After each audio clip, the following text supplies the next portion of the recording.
Bom dia, pessoal. Tudo bem?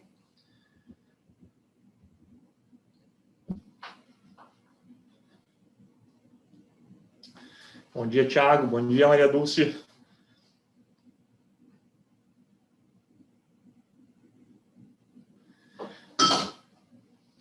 Bom dia, Alice. Estou vendo aqui chegando as mensagens. Então, permitam que eu me apresente. O meu nome é Guilherme Jäger. Eu sou professor da PUC, tal qual o professor de vocês, Ricardo Cobalt. Mas hoje, o professor Cobalt teve uma situação pessoal que não pôde estar aqui neste horário. Ele acabou de dar aula para a primeira turma, que era ali das 8 às 9h30, mas para essa segunda ele teve uma situação que não foi possível estar aqui. Então, como eu também sou professor da PUC, né, somos parceiros e colegas de docência, então o professor Cobalt me chamou para que eu apresentasse essa aula para vocês. Tá? Então, eu digo a vocês que vocês vão me conhecer mais profundamente quando chegarem no 10º semestre. Tá? Eu sou professor da disciplina de Direito Internacional Privado, né? E aqui vocês têm o Direito Internacional Público. Talvez vocês possam me ajudar, eu acredito que vocês estão mais no início do curso, em torno de 4º semestre. É por aí mesmo? 5º, tá bem, 5º. Eu sabia que era perto dali, então também não vamos colocar que vocês estão no início, né? Vamos colocar que vocês já são mais para advogados do que para ingressantes. Acho que assim todo mundo se sente melhor e eu também me sinto mais à vontade. Até porque, como eu dizia, eu sou professor de Direito Internacional Privado, que é uma disciplina que vocês vão ter no 10º semestre.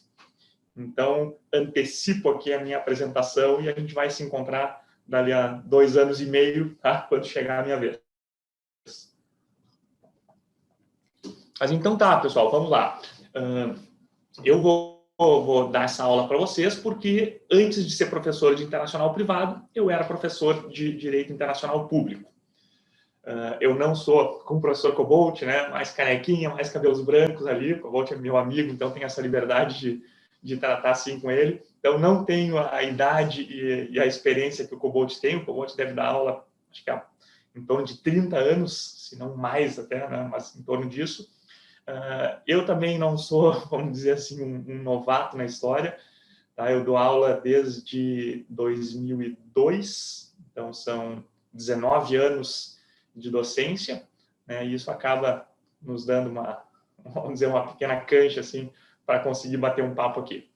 Então, eu comecei primeiro dando aula de Direito Internacional Público, depois, por questões profissionais, me foquei no Direito Internacional Privado, toda a parte de especialização, mestrado e doutorado, teve um pouco mais a linha do internacional privado, mas não consegui largar o internacional público, não tem jeito. É uma coisa que eu gosto, estudo por mim. E aí, quando o Cobalt me chamou para dar essa aula, para mim foi uma alegria. Então, vamos lá, gente, vamos começar, tá? A aula vai ser como se fosse o professor Cobalt aqui dando aula, mas sou eu, Guilherme. Vocês fiquem à vontade, se quiserem abrir as câmeras, abram as câmeras. Se preferirem ficar com elas fechadas, também não tem problema, né? Cada um decide por si. Se quiserem, quando tiverem dúvida, abrir o microfone e pedirem a palavra à vontade, absolutamente à vontade, tá? Pelo meu jeito de ser, eu prefiro que as coisas tenham um tom de informalidade nessa nossa relação, que vai ser de 1 hora, pelo menos nesse semestre. No próximo vão ser de várias. Mas, então, fiquem à vontade também para perguntar oral ou para perguntar aqui pelo chat e a gente vai conversando.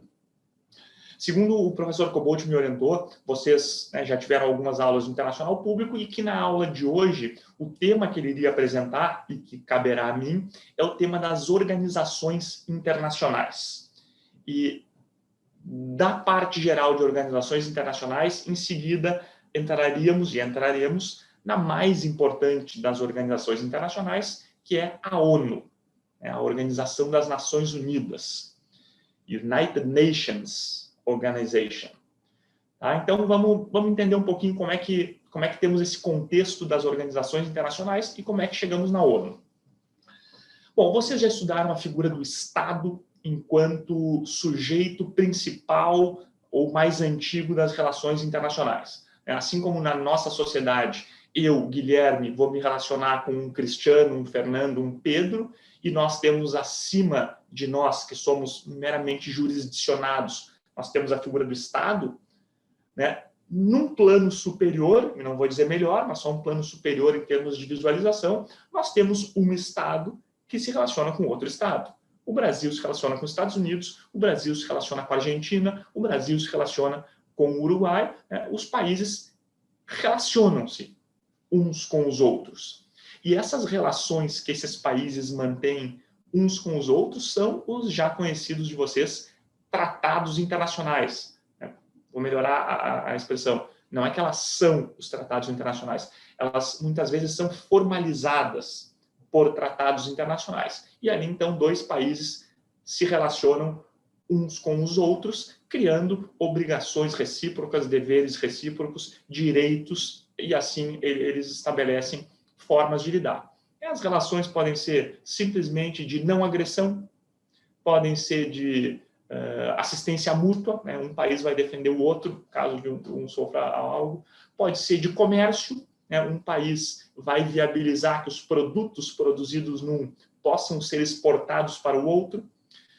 Pode ser de troca de tecnologias, né? Um país desenvolve muito a ciência nesse aspecto, então ele transfere aquele conhecimento para o outro. Nossa, infinitas relações podem se dar pelos tratados. Então, os países se relacionam no âmbito das relações internacionais e formalizam essa relação por tratados.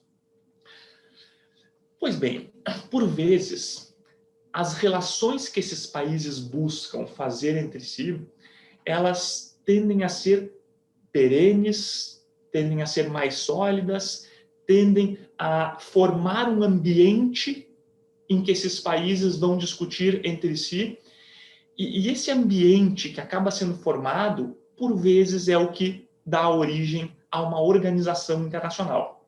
Então, não teríamos mais o Brasil se relacionando com os Estados Unidos, mas o Brasil, o Uruguai, a Argentina e o Paraguai, formando eles uma unidade para eles debaterem determinado assunto e eles estabelecerem relações entre eles, e daqui a pouco ali pode-se começar a formar, sobre um aspecto, um tratado multilateral, envolvendo várias partes, mas pode também, esses temas que são ali tratados e a razão pela qual eles resolveram se reunir, os quatro, para tratar um tema, formar uma nova entidade.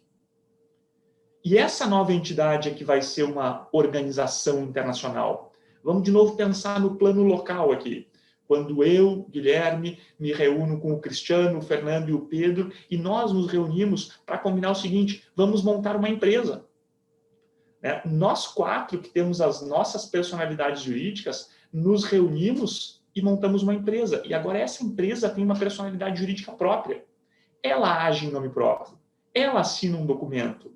Ela tem um nome, ela tem suas responsabilidades. Então, ela passa a existir como um novo ser, né? Pensando no plano interno. As quatro pessoas físicas se uniram e criaram uma empresa. Essa empresa agora ela existe. Ela tem personalidade jurídica, ela atua em nome próprio, ela ganha existência, ela vira um sujeito de direito. E se nós alçarmos isso, apenas um plano comparativo, né, que eu tracei, se alçarmos isso ao plano internacional, quando vários estados se unem para formar uma nova entidade, esta entidade, organização internacional, passa a ser um sujeito de direito. Ela passa a ter vida própria, ela passa a ter personalidade. E, inclusive, uma organização dessa passa a se relacionar com outros estados. Volta lá para o Mercosul, quando eu falei Brasil, Argentina, Paraguai e Uruguai, esses quatro países, quando se reuniram e assinaram um tratado de assunção para formar o Mercosul é considerado uma organização internacional. E o Mercosul, por exemplo, vai lá e assina um tratado com o Chile. O Mercosul assina um tratado com o Peru. Em outro plano, lá na Europa, né, alguns países se reuniram e formaram aquilo que no início eram a Comunidade Europeia, que avançou depois a União Europeia. A União Europeia também é considerada, lá na sua origem, uma organização internacional. Primeiro um tratado entre os países e daqui a pouco ela se alça a ter uma personalidade própria, uma organização internacional. E vejam mais, o tempo passa, Mercosul assina um tratado com a União Europeia. Nossa, tratado não era apenas entre estados? Não. Tratado é um documento assinado entre sujeitos de direito internacional. Um estado com outro, temos um tratado. Uma organização internacional com um estado, temos um tratado. Uma organização internacional com outra organização internacional, temos um tratado. Então, se formos pensar nas organizações internacionais, elas são justamente essa reunião de estados, que são sujeitos de direito internacional, e essa reunião de estados é feita para criar uma nova personalidade jurídica, uma organização internacional. Se vocês pegarem ali os slides que o professor Cobalt disponibilizou a vocês, e eu vou abrir eles aqui também, só para passar uma ou outra informação acerca disso, ali vocês vão ver alguns exemplos e algumas características. Eu tenho, por minha forma de expor, pela minha docência, uma ideia de não ler os slides, sabe? Os alunos que leiam os slides ou antes da aula, ou depois da aula, ou que em torno dos slides eles façam perguntas, mas isso é só a minha forma, tá? Não tem certo ou errado em torno disso. Mas, se vocês forem ler o que o professor Cobalt apresenta como conceito de organizações internacionais, né, leio aqui para vocês especificamente, são associações de estados, criadas através de tratados internacionais, que estabelecem sua constituição e objetivos.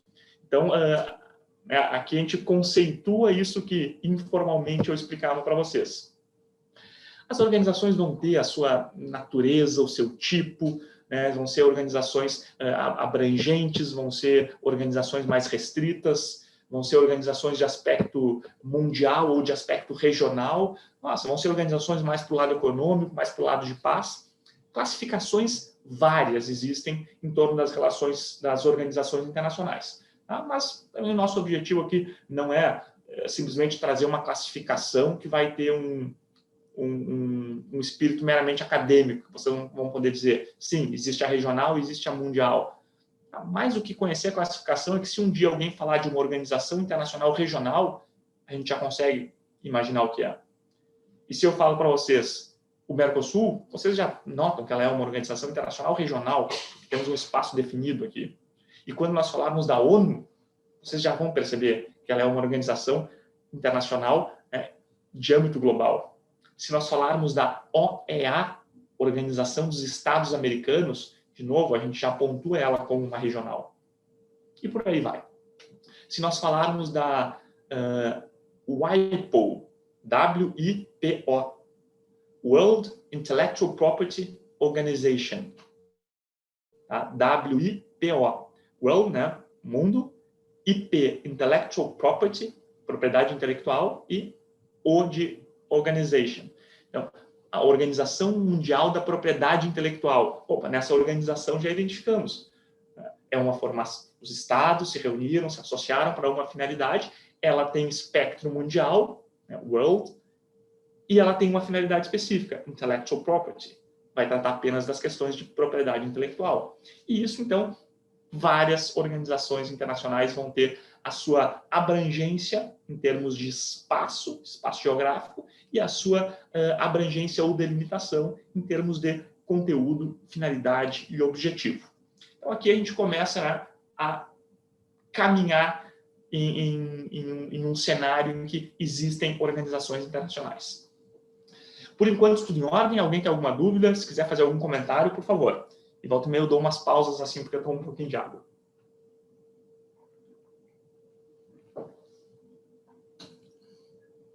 Então, vamos lá. Vamos adiante. Organização das Nações Unidas. Tá? United Nations Organization. As Nações Unidas, vamos entender. Claro que vocês conhecem a ONU, vocês já ouviram falar da ONU, alguns de vocês que já foram para os Estados Unidos, em Nova York, foram visitar o prédio da ONU. No prédio da ONU tem bem na entrada uma arma, e aí o cano da arma é um nó.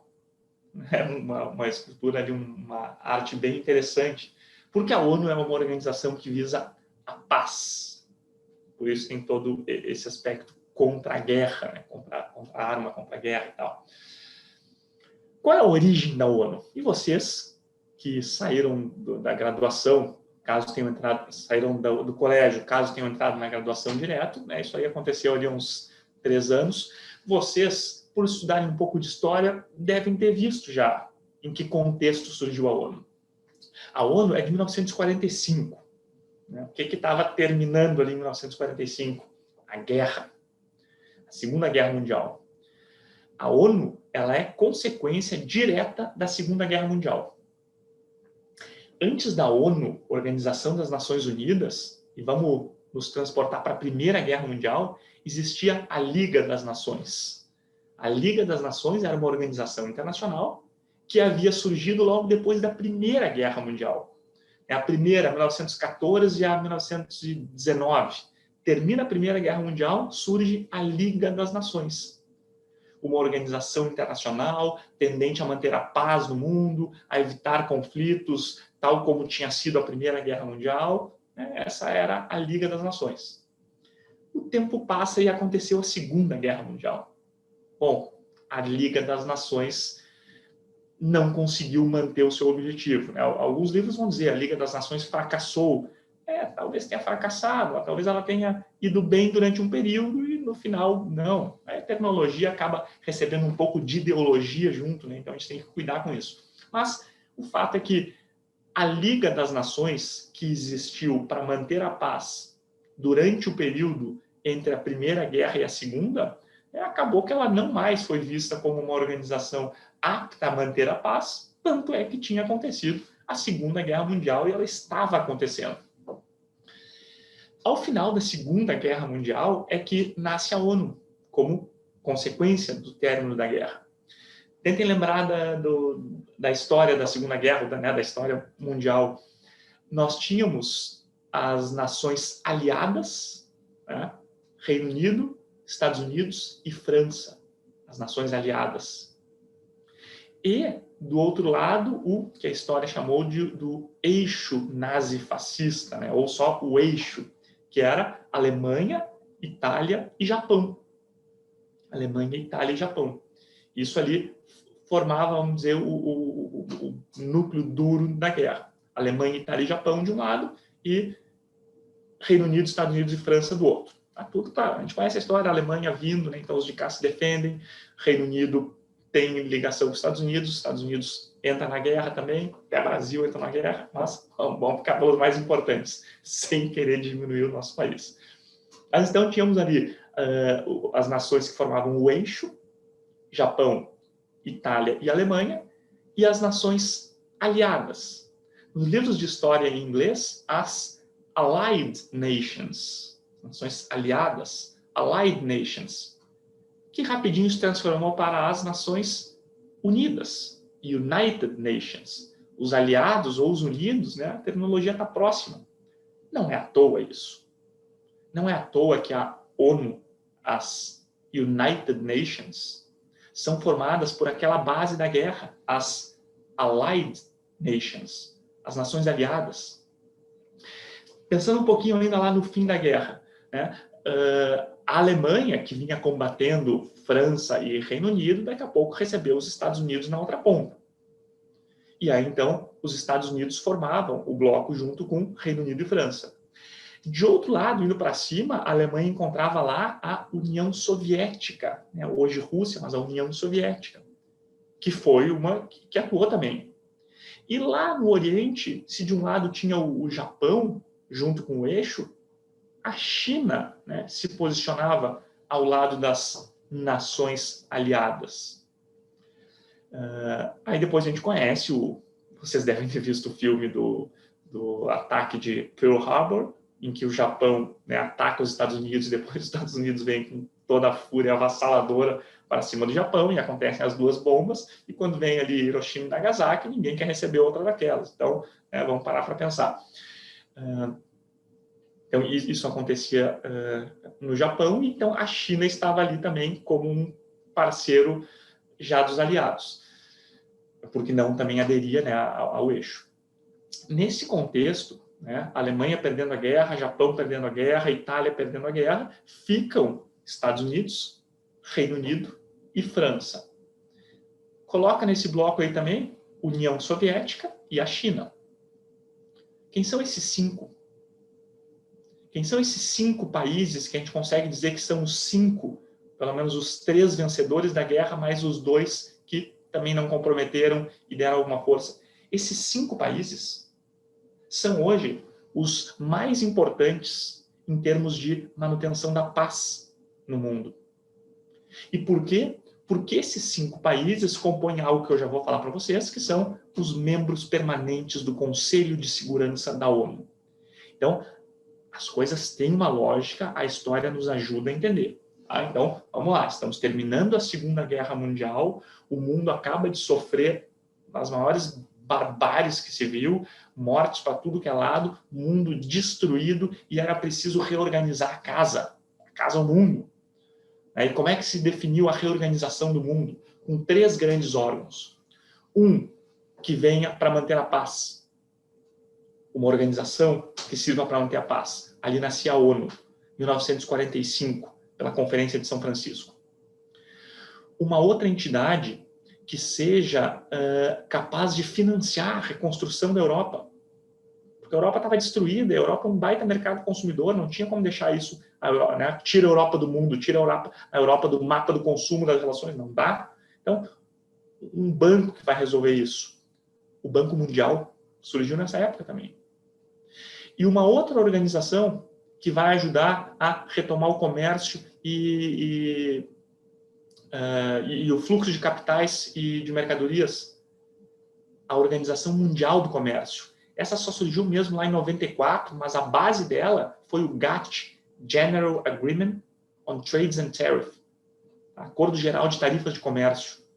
Então lá, finalzinho da guerra, surge ONU, para manter a paz, Banco Mundial, que era o BIRD, né? Banco Internacional para Reconstrução e Desenvolvimento, GATT, Acordo Geral de Tarifas de Comércio, para viabilizar o comércio mundial de novo, e um outro órgão conhecido, FMI. FMI, para financiar essa coisa toda também, para permitir a estabilização de moedas. O banco financiava, o FMI permitia a estabilização e regularidade das moedas. Então, esses 4 órgãos são frutos da Segunda Guerra. ONU, GATT, que veio a ser a Organização Mundial do Comércio, BIRD, que é o Banco Mundial, e FMI, Fundo Monetário Internacional. Isso aí é fruto da Segunda Guerra. Aos nossos olhos, que estamos aqui em Direito Internacional Público, focando nas organizações internacionais, vamos para a ONU. A principal dessas 4, a ONU, que serve para manter a paz. A ONU foi criada, então, nesse aspecto pós-Segunda Guerra, organização criada pelos vencedores da guerra. E, entre aspas, porque eu sempre tenho medo, né? Eu não estava lá, então eu só leio os livros de história. Mas é o que consta, os vencedores da guerra. E esses vencedores da guerra criaram a ONU para dizer o seguinte, que não haja mais guerra, que chega de guerra. Já se teve, isso está lá no preâmbulo da Carta da ONU, Carta de Constituição da ONU, já se teve uma primeira guerra, foi péssimo. Agora se teve uma segunda guerra, foi péssimo de novo. E não se pode ter uma terceira guerra. Não se pode ter. O mundo não quer uma terceira guerra. Então nós vamos criar esta organização que tem por objetivo manter a paz e a segurança internacional. Se um dia cair numa prova, para que serve a ONU? Manter a paz e segurança internacional. Esse é o objetivo principal. Manter a paz e segurança internacional. Aí a ONU, em meio a isso, vai trazer uma série de princípios de direito internacional público que vocês conhecem. Não intervenção. Um país não pode intervir nos assuntos internos, e a Carta da ONU fala domésticos, domestic matters, não pode interferir nos assuntos internos de outro país. Ou seja, eu não posso, presidente de um país, pegar o meu exército e entrar lá no outro para dizer como as coisas devem ser. Não posso. Eu não posso nem dar uma opinião de que como as coisas devem ser, porque sempre que isso acontece, alguém diz, isso é um assunto doméstico do meu país. Ah, mas vocês não estão lidando bem com a economia. Isso é um assunto interno do meu país. Se o meu país quiser buscar uma orientação, vai no FMI, ok. Agora, ninguém pode vir dizer o que eu tenho que fazer. Agora, se eu peço, tudo bem. Então, ninguém pode interferir nos assuntos domésticos. Vem as questões de não intervenção. O princípio de não intervenção está aí. Também está aí, se um povo quer ser regido desta forma, então ele pode e os demais não vão atrapalhar isso. O princípio de autodeterminação dos povos. Em meio à noção da ONU, que é uma organização formada por estados, se vê que, em última análise, no fundo, por que a gente não quer guerra? Por que a gente quer que os estados mantenham em paz? Porque lá na ponta quem morre é o ser humano. Lá na ponta quem morre é o ser humano. Então, lá vai a ONU dizendo, temos que proteger essa pessoa. Pensem comigo, de quando é a Declaração Universal dos Direitos Humanos? Logo depois da formação da ONU, em 1948. As coisas todas têm a sua lógica e o seu porquê e o seu encadeamento histórico. Mas então, seguindo ali o nosso caminho, cria-se a Organização das Nações Unidas. Numa conferência que aconteceu nos Estados Unidos, não é à toa que ela aconteceu nos Estados Unidos, na cidade de São Francisco. Eram 50 estados que estavam assinando a Carta da ONU, e ali, então, se começava essa organização. Onde é que é a sede da ONU? Nos Estados Unidos. Mas por quê? Aí que tá. Existe um tratado internacional, ONU e Estados Unidos, que os Estados Unidos permite que a ONU seja a sede. Tem a sua sede ali. Os Estados Unidos é um dos maiores financiadores da ONU. Porque tem que ter dinheiro para fazer essa organização funcionar. A ONU, lá nos Estados Unidos, ela é um prédio gigantesco em Nova York. Tá? Quantos funcionários não tem lá? Quantas pessoas, quantos programas a ONU não faz de ajuda humanitária, de mandar alimentos, de mandar instituições de saúde? Quanto que custa isso? Alguém está pagando essa conta. E quem são os maiores financiadores da ONU? Os Estados Unidos. Então, de novo, por mais que a ONU seja uma organização internacional que visa a paz, ela é formada por países. E os países estão lá para se manifestar. Bom, a ONU, esta organização criada em 1945, sediada nos Estados Unidos, atualmente foi criada lá com 50 países, olha, atualmente 160, 170, não sei o número certo. Se alguém tiver aqui acesso à internet, consulta ali para mim, por favor, qual o número de Estados-membros da ONU, tá? E aí, se puder, me passa a informação, que para mim também vai ser uma informação boa, porque não estudo todos os dias a ONU, então certamente não vou estar com o número na cabeça. Mas então a ONU hoje é uma organização... 193, professor. 193, obrigado. Poxa, olha só, já estamos em quase 200. Eu acompanho mais a Organização Mundial do Comércio, que é mais para o lado privado. 193 é quase todo mundo, né? A gente diz quase todo mundo. Quase todo mundo foi na festa. Não, aqui é quase todo mundo mesmo. Então, 193 países. É evidente que é uma organização internacional de representatividade mundial plena. Não dá para dizer absoluta, mas ela tem o seu alcance internacional. Como é que a ONU funciona enquanto organização internacional com o princípio de manutenção da paz e segurança internacional? Ela tem alguns órgãos. Tá? Ela tem, e os slides do professor Cobalt indicam isso para vocês, ela tem uma Assembleia Geral, tem um secretariado, uma Corte Internacional de Justiça, um Conselho de Segurança, um Conselho Econômico e Social. Ela tem alguns órgãos, cada qual com a sua finalidade, cada qual com a sua composição. Eu queria chamar a atenção de vocês para 3 desses órgãos. E a partir disso a gente vai entendendo um pouquinho mais as coisas. Os 3 órgãos que eu quero chamar a atenção são Assembleia Geral, Conselho de Segurança e Corte Internacional de Justiça. Vamos para o primeiro, Assembleia Geral.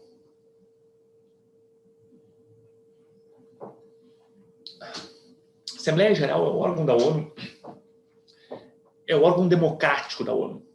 É o órgão em que todos os estados têm um assento. É uma baita de uma sala, aquelas salas que são em curva, sabe? E aí vai reduzindo assim, uma baita de uma sala. Cada país tem lá, e quando a gente fala um assento, é realmente uma cadeira com um microfonezinho e uma plaquetinha com o nome do país. Cada país tem um assento. Cada país tem um direito a voto. Cada país tem direito a se manifestar. A Assembleia Geral da ONU é, então, um órgão democrático em que todos se manifestam. Ela se reúne sempre no início de setembro, começam as reuniões no início de setembro, e vejam só, o Brasil não sei exatamente a história disso, mas o Brasil é o primeiro país a falar. Quando abrem os trabalhos da ONU, da Assembleia Geral, acho que a primeira terça-feira de setembro, se não me engano, o Brasil é quem tem a palavra. E aí, pequeno parênteses, vai lá o presidente do Brasil, né, dá um discurso.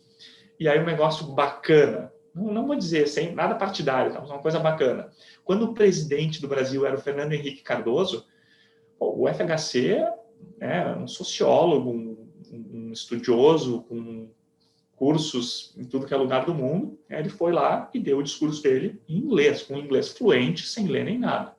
Daí alguém fez uma pergunta para ele em francês, ele respondeu em francês. E alguém fez algum comentário em espanhol e ele respondeu em espanhol. Bom, bacana, né? Não vou dizer que isso faz dele um presidente bom ou ruim, tá? Não é aspecto partidário, mas bacana. Agora, os últimos, e agora botando geral, né? Bolsonaro, Dilma, Lula, a turma vai lá e fala português, porque é o que temos, né? E, de novo, não quero diminuir o nosso país. É a nossa língua, podemos lá falar a nossa língua. Mas vamos combinar que ter cultura e conhecimento nunca é demais, né? Vamos ficar por aí. Bom, na Assembleia Geral, os países podem propor resoluções. Dentro da Assembleia Geral se criam comissões e comitês que são especializados em determinados assuntos.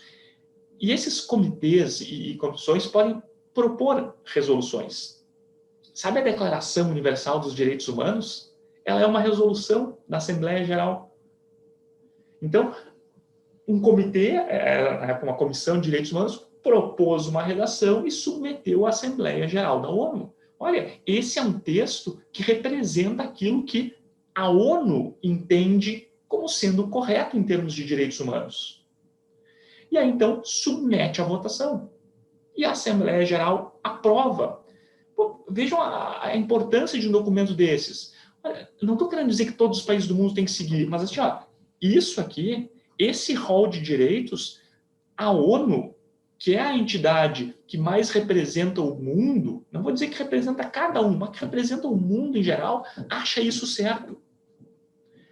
Claro que é um documento importante. Aí outros países vão aderindo à ONU e vão lá e confirmam também a adesão à Declaração Universal dos Direitos Humanos. E isso tem uma representatividade enorme, né? É isso que o mundo pensa como sendo o correto. Daí alguém pergunta, tá, e se alguém descumprir alguma providência, né, alguma disposição ali da Declaração Universal dos Direitos Humanos? Vejam só, a Declaração Universal dos Direitos Humanos, por ser fruto de uma resolução da Assembleia Geral da ONU, ela não tem um caráter obrigatório. Ela não é um tratado internacional. Porque se um país assina um tratado, ele assumiu aquela obrigação. Se um país assina uma resolução da Assembleia, significa que ele está de acordo com aquilo. Mas não que ele assumiu as obrigações pontuais de cumprir tudo aquilo sob pena de ele descumprir e sofrer penitências e penalidades. Não.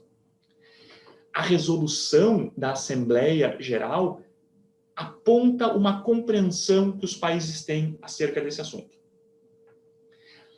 As resoluções da Assembleia Geral da ONU são diretrizes e não têm um efeito vinculante.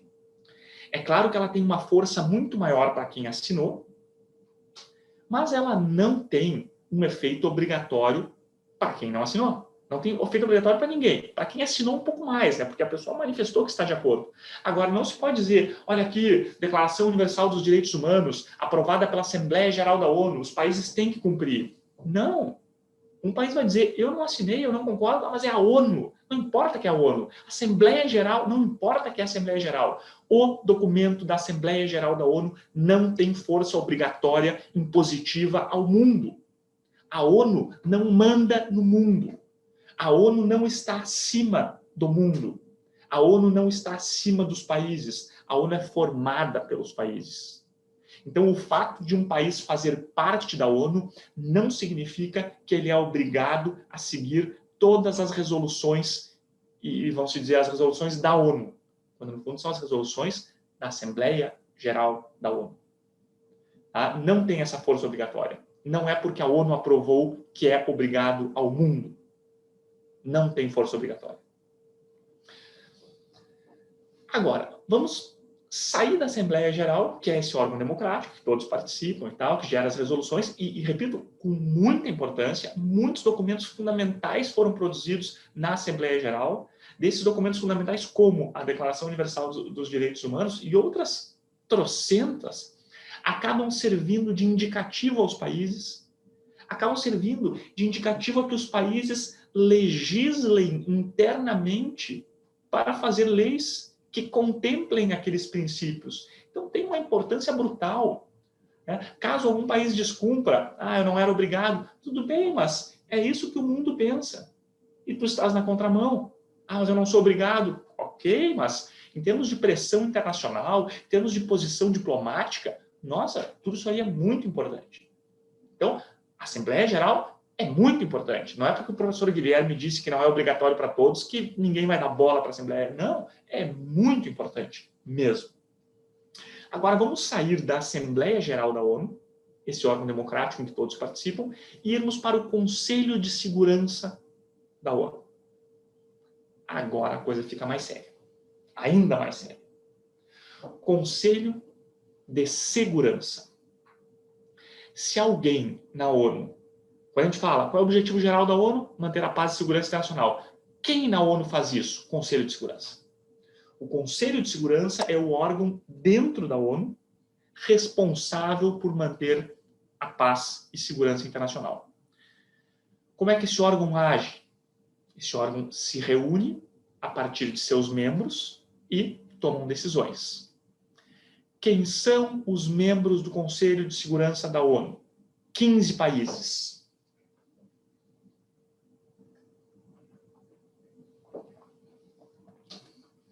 15 países. Professor, eu não tinha dito 5 antes? Não, 5 são os permanentes. 15 países compõem o Conselho de Segurança da ONU. 10 não permanentes, 5 permanentes. Quem são os permanentes? Estados Unidos, Reino Unido, França, China, Rússia. Por quê? Segunda Guerra. França, Reino Unido, Estados Unidos, Allied Nations. Rússia, então União Soviética, que combatia a Alemanha por cima. China, que estava do lado de lá no Oriente, né, não apoiando o Japão.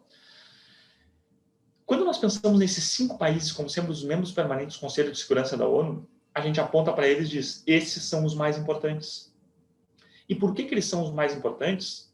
Porque eles têm um poder de voto muito forte nas decisões do Conselho de Segurança.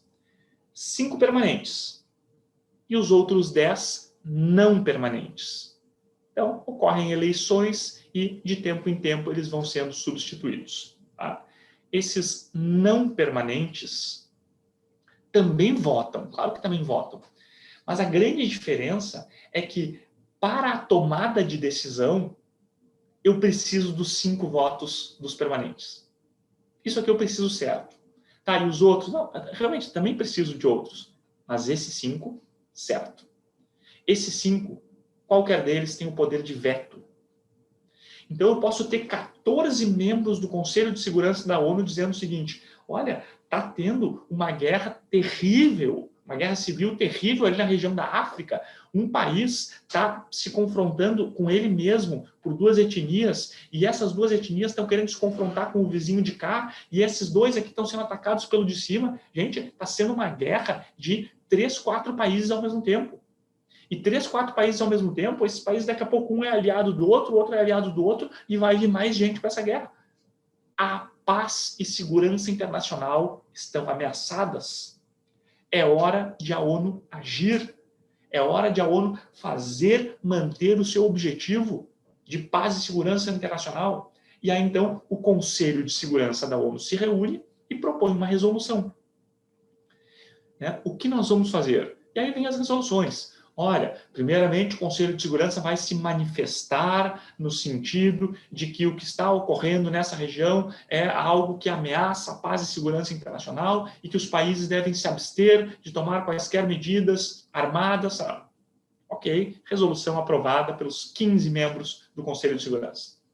Aí passa 5 dias e o bombardeio e as guerras continuam lá. Aí, mais uma vez, o Conselho de Segurança se reúne para avaliar aquela situação pontual, trazem relatórios de mídia e tal, e tomam mais uma decisão. Resolução do Conselho de Segurança da ONU, aprovada por 15 votos, todos os membros aprovaram, de que devem-se evitar fornecer mercadorias para esses países com uma forma de embargo, para que eles não consigam se abastecer e não consigam manter as questões de guerra. Tudo bem, nada acontece e o pau segue comendo lá. Daqui a pouco o Conselho de Segurança da ONU se reúne mais uma vez. O Conselho de Segurança da ONU decide que se as questões, nas hipóteses de guerra, devem ser preservadas as vidas civis e os não combatentes, e tenta dar mais uma chamada. E nada acontece. Aí daqui a pouco alguém propõe.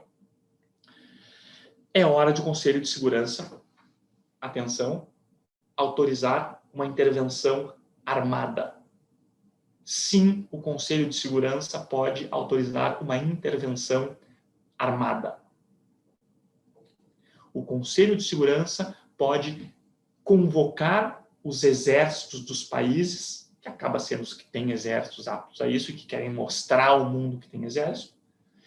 Pode convocar os exércitos precisam concordar com isso, eles concordam, se manifestam e dizem sim, estamos aqui à disposição.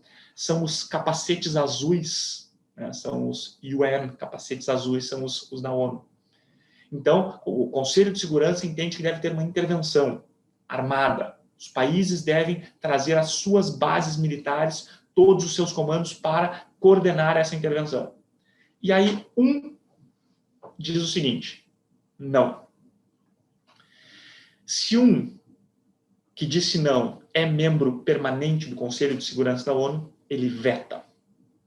Então, isso é muito importante. Os 5 membros permanentes do Conselho de Segurança da ONU têm o poder de veto.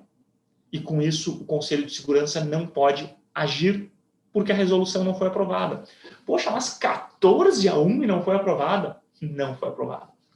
Veto de um membro permanente do Conselho de Segurança da ONU. Por que será que existe essa cláusula tão forte, esse poder tão grande de um membro permanente do Conselho de Segurança da ONU? Vamos pensar junto. Quem são os 5? Os vencedores da guerra. Os que naquele momento eram as potências. Os que naquele momento não poderiam brigar entre si. Por quê? Cá entre nós, se a Argentina brigar com o Paraguai e tiver uma guerra, tá, eu sei que vai ser ruim, pessoas vão morrer, mas tem uma pergunta aqui. Professor, é requisito procedimental para autorização da intervenção armada a tentativa de resolução por outros meios menos gravosos? Sim, isso é requisito. E todas as resoluções da ONU que um dia trataram disso, tentaram. Tá? E a gente nota que quando há uma intervenção armada é depois de umas 5, 6 resoluções. Então, primeiro tem essa tentativa menos gravosa, menos danosa, né? São alertas, são medidas de embargo, medidas de contenção, até que, se chegar em uma hora, é a medida armada mesmo. Então, o que eu vinha dizendo ali, se Uruguai e Argentina e Paraguai vão entrar em guerra, claro que é ruim, mas assim, é uma guerra localizada. Né? É uma guerra localizada. Agora, se Argentina e Paraguai vão entrar em guerra, mas os Estados Unidos vêm e dizem o seguinte, eu vou apoiar a Argentina nessa guerra. Opa! A guerra vai ficar um pouquinho mais pesada. Tá? E aí, Rússia vem e diz, eu vou apoiar o Paraguai nessa guerra. Opa! Agora o bicho pegou. Porque quando nós temos dois grandes, isso vai virar uma guerra mundial. E qual foi o sistema da ONU? Um não pode entrar em guerra com o outro. Nós não podemos considerar a hipótese de os membros permanentes do Conselho de Segurança da ONU entrarem em guerra um com o outro. Então, quando é que alguém vai entrar em guerra? Quando os 5 estiverem de acordo. Aí esses 5 de acordo entram e acabam com qualquer focozinho de guerra. Porque se esses 5, que são os vencedores da guerra, que são os 5 grandes, se esses 5 estiverem de acordo que aquilo não pode estar acontecendo, eles entram e acabam com aquilo. Porque se apenas 4 estiverem de acordo que aquela guerrinha não puder estar acontecendo e um não, esse um vai guerrear com os 4. E isso é guerra mundial. Por isso que os membros permanentes do Conselho de Segurança da ONU têm poder de veto, para que eles não possam, entre si, se envolverem em um conflito. Se todos estiverem de acordo, não tem problema nenhum, o conflito pode acontecer. Só para buscar na memória alguns que aconteceram. Autorização armada do Conselho de Segurança da ONU, com apoio inclusive da OTAN. A região lá dos Balcãs, na Europa, a Iugoslávia. Lembra o tema da Iugoslávia? Sérvios e macedônios, vocês devem ter estudado isso aí no 2º grau. Ali houve um conflito armado internacional enorme e o Conselho de Segurança da ONU aprovou uma intervenção. Então, chegam aviões e caças, chegam navios dos seus... um poderio militar inacreditável, porque são os 5 maiores reunidos. Mas quem é que vai dar conta? Não tem como. E aí, então, se acaba com uma guerra. É claro, gente, que qualquer conflito armado internacional morre muita gente, isso é péssimo. Mas o Conselho de Segurança da ONU tem este dever e poder. Então, se submete à aprovação e então se vota, e uma vez aprovado pelos 5 permanentes e mais outros não permanentes, tem-se que a intervenção internacional armada está autorizada.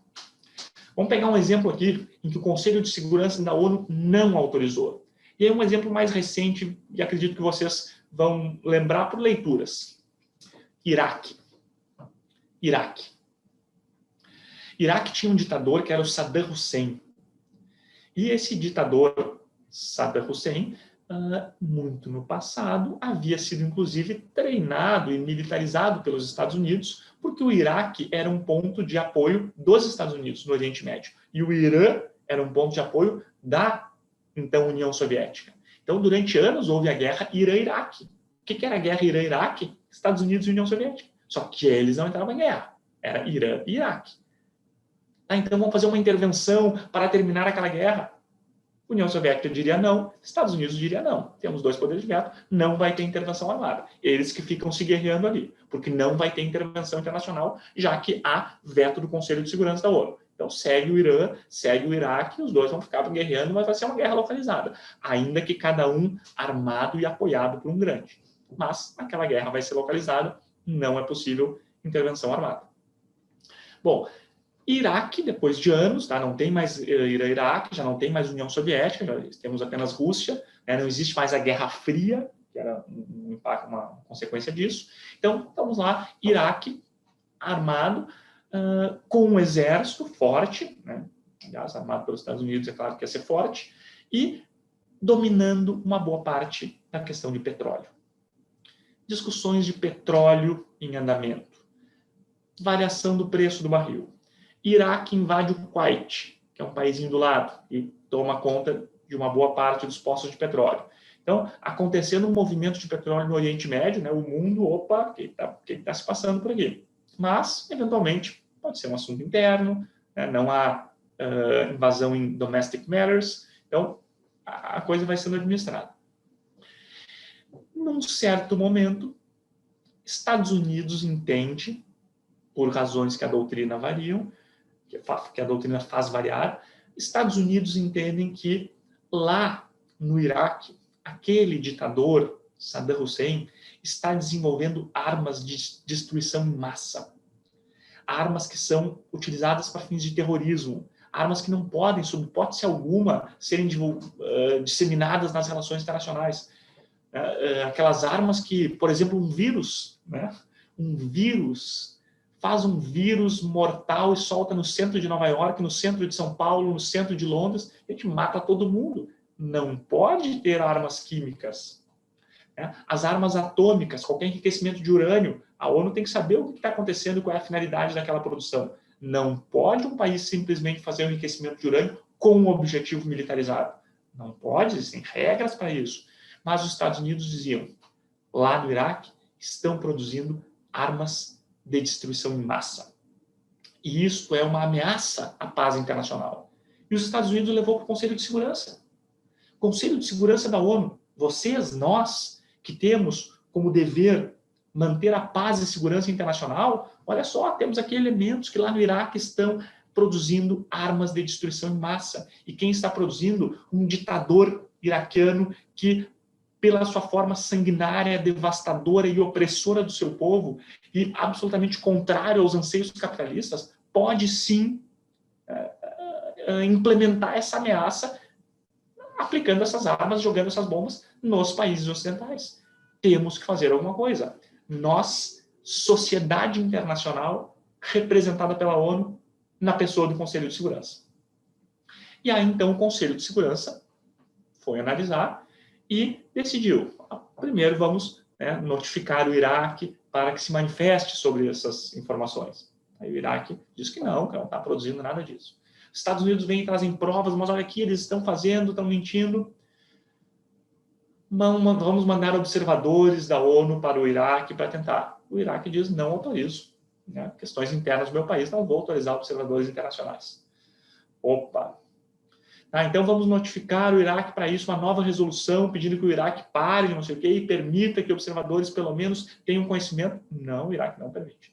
Estados Unidos vem e traz mais provas, olha aqui, o Iraque está fazendo, nossa inteligência identificou, nossos infiltrados se identificaram, nossas imagens de satélite identificaram, eles estão fazendo isso. E aí os Estados Unidos pediu, numa dessas resoluções, depois de tantas, que a ONU, o Conselho de Segurança, autorizasse um ataque armado internacional para o Iraque, com o objetivo de destruir essas armas de destruição em massa. E o Conselho de Segurança da ONU disse não, porque teve um veto da França. Aí, ok, não é não, né? O Conselho de Segurança não aprovou. Passa um tempo, mais uma vez, Estados Unidos dizem que tem as provas cabais, não sei o quê, e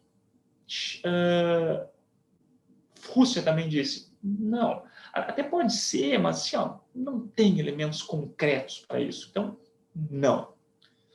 Passa mais um tempo e mais uma tentativa dos Estados Unidos que pedem nova convocação do Conselho de Segurança da ONU, apresentam as suas supostas provas, pedem autorização e a ONU diz não. Sempre teve um veto. E, portanto, no Iraque não aconteceu uma resposta armada da sociedade internacional organizada pelo Conselho de Segurança da ONU, que nomearia um dos países para ser o chefe de Estado-Maior e coordenar a invasão. Não aconteceu. E ainda assim, os Estados Unidos disseram, se a ONU, se o Conselho de Segurança da ONU não vê que o mundo vive essa ameaça à paz internacional, os Estados Unidos não vão ficar parados e de mãos atadas. Nós vamos invadir o Iraque. Quem falou isso foi o presidente americano George W. Bush. Nós vamos invadir o Iraque. Foi a primeira vez que se declarou guerra pela televisão. E quando o presidente disse isso, os navios já estavam ali. Israel é praticamente base dos Estados Unidos, aviões já estavam ali e já começou aquele bombardeio terrível. Então, assim, aconteceu uma guerra. Não uma intervenção armada da ONU, uma guerra. Os Estados Unidos entraram em guerra contra o Iraque. E entraram em guerra contra o Iraque com o objetivo de, segundo eles, identificar esses locais, distritos industriais onde estavam fazendo essas produções das armas de destruição em massa, e aí então iriam acabar com essas armas e restabelecer a paz no mundo.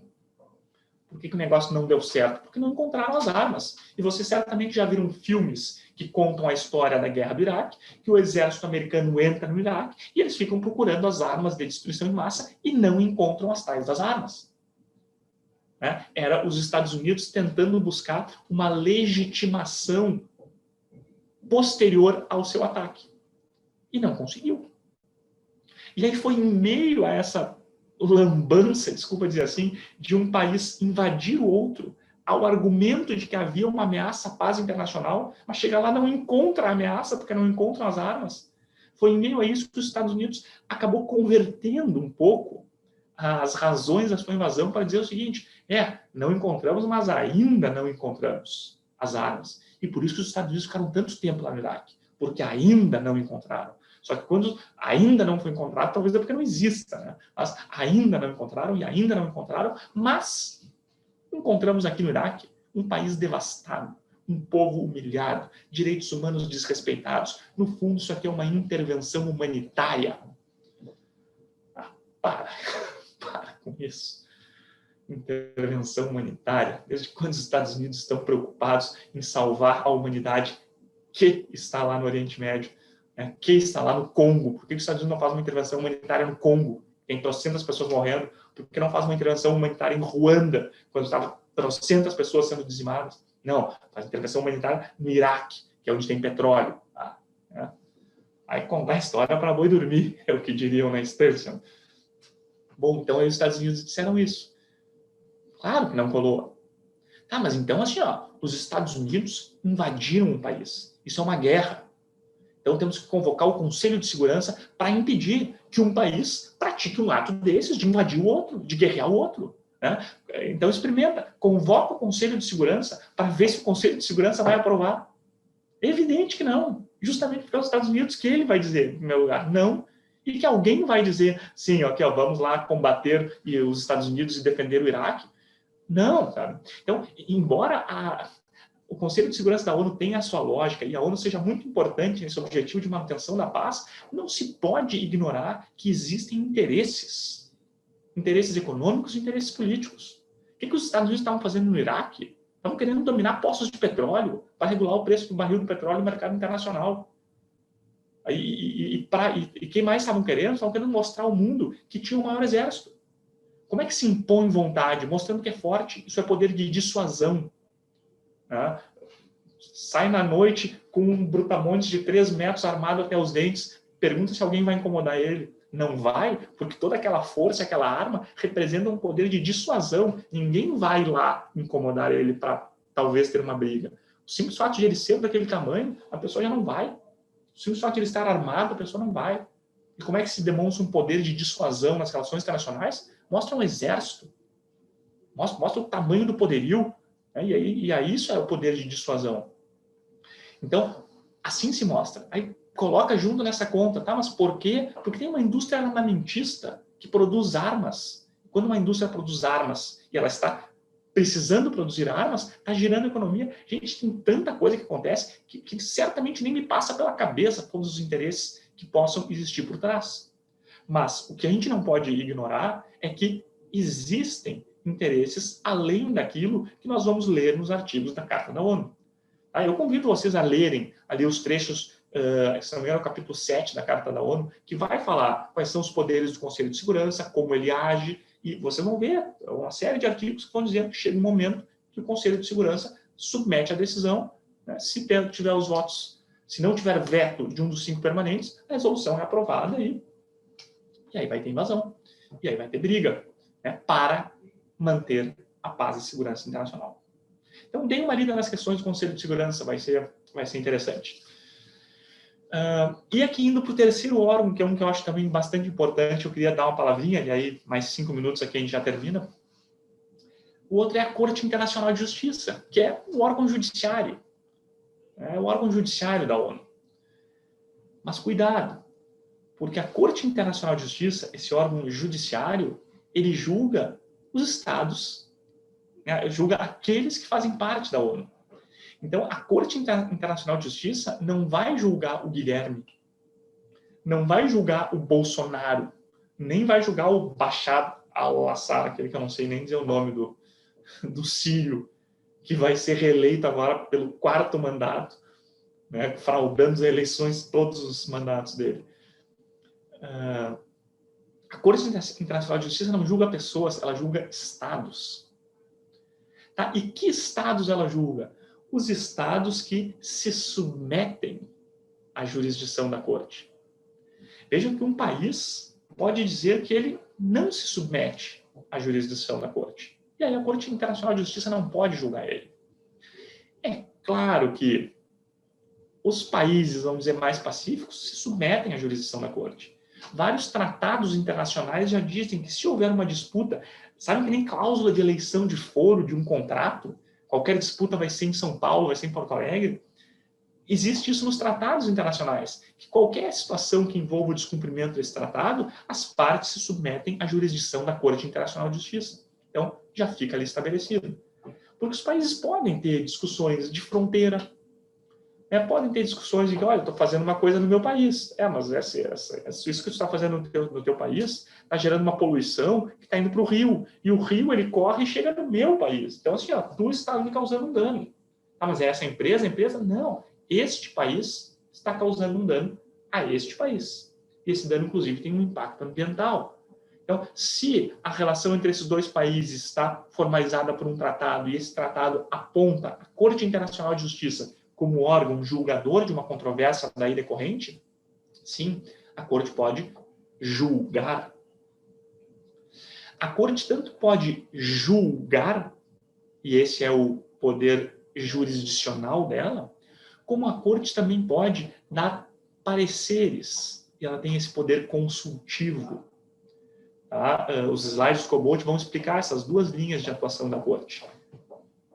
Efetivamente julgar uma disputa que for apresentada ou responder a uma consulta, porque é possível que órgãos da ONU formulem consulta à Corte Internacional de Justiça para saber que conduta deve ser adotada, o que é considerado correto ou não correto à luz das relações internacionais. Então a Corte vai dar essa opinião consultiva. Tá? Tentando lembrar como é que é o nome técnico dela. Eu acho que na carta da ONU é Advisory Opinion. Eu acho que é isso mesmo. Advisory Opinion, que a gente traduz para opinião consultiva. E assim a Corte se manifesta, por essas duas formas. Existe, pessoal, e é bem legal de consultar, para quem tem interesse, existe uma jurisprudência da Corte Internacional de Justiça. E é muito bacana, porque a gente consegue acessar os casos, ver as argumentações de um país e de outro, para questões que são, assim, claro, de uma grandeza avassaladora, porque não é o caso de uma pessoa, é o caso de um país, e de uma riqueza argumentativa tremenda, porque às vezes o país se dedica muito àquilo, e argumenta o porquê que aquela conduta era correta, o porquê que ele não violou um tratado internacional. Então, vale a pena para a leitura de vocês, para enriquecimento de vocês. O site da ONU é super completo, tá? Se não me engano, o site está todo em inglês e francês, tá? Mas também tem muita parte em português. Dentro do site da ONU, vocês vão ver que, além desses órgãos principais, os três que eu citei para vocês, Assembleia Geral, Conselho de Segurança e Corte Internacional de Justiça, e daqueles outros que eu acabei nem trazendo aqui na fala, mas que vocês vão ver nos slides do Cobalt, o Conselho Econômico e Social, o Secretariado e tal, vocês vão ver que existem muitas comissões. Tá? Existe comissão para o comércio internacional. A ONU trabalha dentro dessa comissão para auxiliar a elaboração de tratados que dizem respeito ao comércio internacional. Existe sobre direitos humanos, existe sobre auxílio ao desenvolvimento, existe sobre recursos naturais. Existem muitos comitês internos, comissões internas. E assim, é um mundo, tá? É um mundo. A ideia dessa nossa aula aqui, desse encontro, foi expor para vocês em linhas gerais a apresentação de uma organização internacional e, na sequência, a visualização da ONU. Tá? Mas fica aí o convite para que vocês acessem o site da ONU, pesquisem um pouco mais. E, por favor, gente, não pensem vocês, estudantes de direito, que o conhecimento para o assunto todo vem na aula. Na aula, o professor dá o caminho. Não tem saída. Quer aprofundar, quer ir no detalhe, quer conhecer mesmo o assunto, leitura externa. Tá? É assim que a coisa funciona. E quem sou eu aqui, meu Deus do céu, um dia falando com vocês, já dando conselho. Mas, se não é um conselho, pelo menos fica a dica de alguém que já passou por essa graduação e recebeu esse conselho, então só está repassando. Tá? Não vou me adonar do conselho ou da dica. Gente, ficou alguma dúvida aqui? Querem algum esclarecimento mais ou estamos bem por hoje?